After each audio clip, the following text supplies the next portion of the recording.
बिहार विधानसभा चुनाव 2025 को लेकर राजनीतिक सरगर्मियां तेज होती जा रही हैं। इसी कड़ी में बेगूसराय मटिहानी विधानसभा क्षेत्र के धबोली पंचायत में जन सुराज पार्टी के संभावित प्रत्याशी सुप्रीम कोर्ट के अधिवक्ता कुशेश्वर भगत जनसभा को संबोधित किए। उन्होंने कहा कि जन्मभूमि के प्रति निभानी है भूमिका, बंधुआ मानसिकता से जनता को दिलाना है मुक्ति। विधानसभा चुनाव 2025 को लेकर राजनीतिक सरगर्मियां तेज होती जा रही हैं। अधिवक्ता कुशेश्वर भगत ने एक बयान में कहा कि वो अपनी जन्मभूमि के प्रति एक छोटी सी भूमिका निभाना चाहते हैं। उनका लक्ष्य है मटिहानी की जनता को बंधुआ मजदूरी और डर की राजनीति से मुक्त करना। कुशेश्वर भगत ने कहा कि मैं चाहता हूं कि जनता भय और आतंक की राजनीति, जाति धर्म की राजनीति तथा खौफ की राजनीति से आजाद हो। जनसुराज का मकसद व्यवस्था में बदलाव लाना है, सत्ता में नहीं। सोच और प्रणाली में बदलाव होना चाहिए। ये तभी संभव है जब जनता को लगे कि कोई उनके लिए भी खड़ा है। उन्होंने महागठबंधन और एनडीए दोनों पर तीखा हमला करते हुए कहा कि हर किसी ने मटिहानी की जनता को ठगा है। कोई मंदिर के नाम पर, कोई मस्जिद के नाम पर, कभी जाति के नाम पर तो कभी मजहब के नाम पर। कुशेश्वर भगत ने कहा कि वह जनसंपर्क के जरिए लोगों को जागरूक कर रहे हैं और उन्हें समझा रहे हैं कि वास्तविक परिवर्तन केवल जनसुराज पार्टी ही दिला सकती है, भागीदारी से ही संभव है। आज एक नए पैगाम के साथ बिहार में अपने आप को स्थापित किया है। युवा हो, युवती हो, बुजुर्ग महिलाएं हो, चाहे हमारे पलायन किए हुए जो दूसरे प्रदेशों में जो काम कर रहे भाई हों, वो भी अपनी मोबाइल से अपने घर में लोगों को बार बार आगाह कर रहे हैं कि इस बार जनसुराज को ही वोट देना है। ये क्या प्रतीत है हमारे बीच? ये मैसेज दूसरे प्रदेशों के जो हमारे घर से जो बच्चे निकले हैं, वो दूसरे प्रदेश से वो कह रहे हैं कि इस बार जनसुराज प्रसाद जी को ही मदद करना है।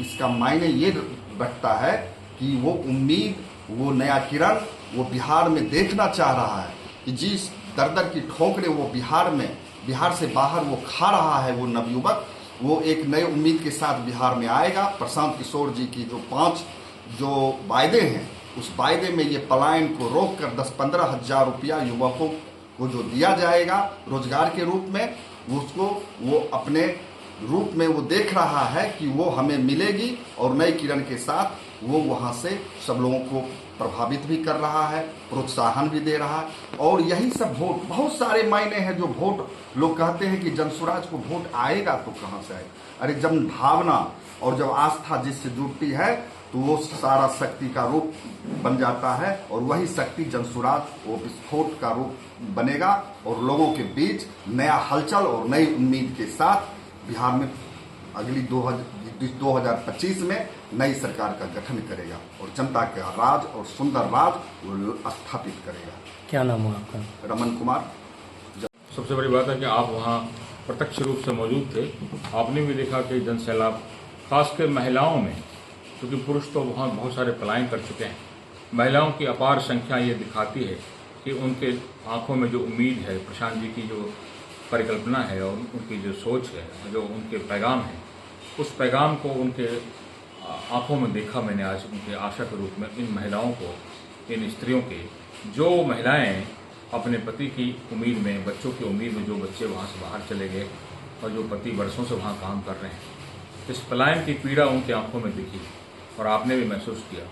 तो ये जन सैलाब उसी का एक छोटा सा उदाहरण है। इस जनसभा में आपने देखा कि इतनी भारी बारिश के बावजूद भारी संख्या में हमारी माँ बहनें वहाँ थी और उनकी आंखों की इस पीड़ा को देखते हुए हम आप समझ सकते हैं कि जनसुराज की परिकल्पना कितनी तेज़ी से बढ़ रही है। और ये सिर्फ राजनीति मात्र नहीं है, ये एक जनता का एक अपार प्रेम लग रहा है और इसको आप कह सकते हैं कि उम्मीद दिख रही है उनको कि जनसुराज ही एक ऐसी पार्टी है जो उनके दुखों का, कष्ट का निवारण करने में अपनी भूमिका निभाएगी।